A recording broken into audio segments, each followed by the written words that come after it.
Anthony in Bakersfield, California. Anthony, thanks for watching Free Speech TV. What's up? Great show, Tom. We watch it every day. My wife has said over and over, and it's you're the best. Thank you. The religious issue with the right to die, isn't it? Freedom of religion is misunderstood. That's the most misunderstood, misinterpreted right we have. And in what way? Well, not to have the onerous exercise of authority by a church or an organized religious body telling us how to live our lives or when to end it. A person that's suffering on the horrible, dreaded disease of cancer has a right to make the decision to end that suffering. And when somebody comes in and prolongs it, that's an act of horrible cruelty, and it's a crime against not only humanity, but all life, period. Well, if it was your daughter or your wife or your son or your best friend, and they could have another day or two of life, if this machine was kept on and you could hang out with them, I mean, isn't there wouldn't there be, I realize this is putting it in a totally selfish frame, but wouldn't there be a desire to not have them go? Well, of course there would, and I'm a father of 2 daughters myself and 2 sons, and I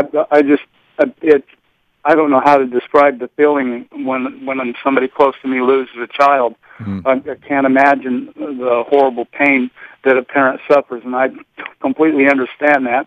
And I'm a grandfather of 10. However, I've seen suffering and painful suffering and personal in my family, and I wouldn't want to go through it myself. I want to make my choice. If it ever happened to me, I would want to be able to decide, okay, this is enough. My life's over. And Mom and Dad, sorry, I don't want to break your hearts, but I love you, but I've got to go. I can't live like this. I think they should honor that and try to cherish the memories of their child. Yeah. Well, apparently, I mean, on Friday when we booked Art Kaplan on this topic, this was a battle between this young woman and her parents. Now, apparently, she's been convinced by them that she should keep herself alive for a while, or maybe she came to that conclusion on her own. I don't know.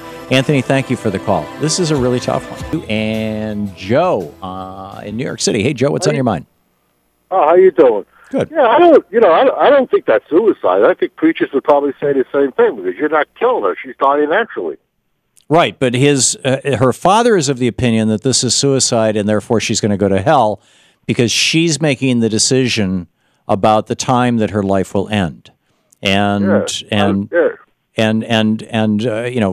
Kaplan is saying, well, the law says that if you're already dead or dying, I mean, you're being kept alive by a machine, then turning off the machine is not, and deciding to turn off the machine is not a killing. It's not a suicide. If it's if a person doing it, if it's somebody else doing it, it's not a killing.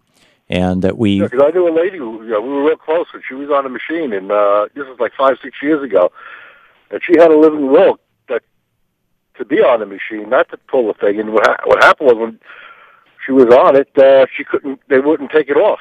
Right. Yeah. And yeah, this is a complex and difficult one. Thank you, Joe. Thanks for the call. Steve in Wake Forest, North Carolina. Hey, Steve, what's on your mind today? Hi, Tom. Glad to get in touch with you. I know you had problems with the phones. Glad I got through. Yeah, I am too. Just thought I'd bring some perspective as to what they believe as far as this topic. Are you talking about Jehovah's Witnesses, did you say? Specifically, yes. Okay. As far as this woman goes, with her medical problem up in New York, the Bible, as they believe, teaches strictly against any type of suicide. So that's out of the question. But in this case, it seems like there's a question of life support actually keeping her alive. Well, in fuzzy gray matters like this, it comes down to a matter of an individual's conscience. They have to base their decision on what they understand about Bible topics. Teachings. And it seems like in this case, her initial reaction was that it would be okay to say, go ahead and let God's will be done, pull the plug on me, and if that should pass, so be it. That's God's will. Yeah. Of course, that being the case, she would still have hope of life in a paradise, after a resurrection. Right. Other Christian organizations would call it, maybe going to heaven, their version of it. Is this in this case, sounds like her parents had a different philosophy on that, and that they would rather err on the side of caution and not take the chance that would be something that God would see, disapprove of. Yeah, or for a chance for life in paradise and her reward. Yeah, or perhaps they're even taking the position that, if you want to put this in a God frame, that God's will is that the machine be there, and that's part of the whole thing. But yeah, I got it, Steve. You're a former Jehovah's Witness? That's true. So, and is this young woman a Jehovah's Witness? Is that the religion that her father's part of? Well, just before your speaker, the author there, even mentioned that there were Jehovah's Witnesses, and the blood question that he had come across in cases with him. Right. I just assumed that that's where he was leading with it. So I can't say for sure, but I would say that's a very good chance it is. Yeah, it wouldn't surprise me. I don't know for a fact. Steve, thank you for the call. Kathy in Etna, Wyoming. Hey, Kathy, what's on your mind today? Hi, Tom.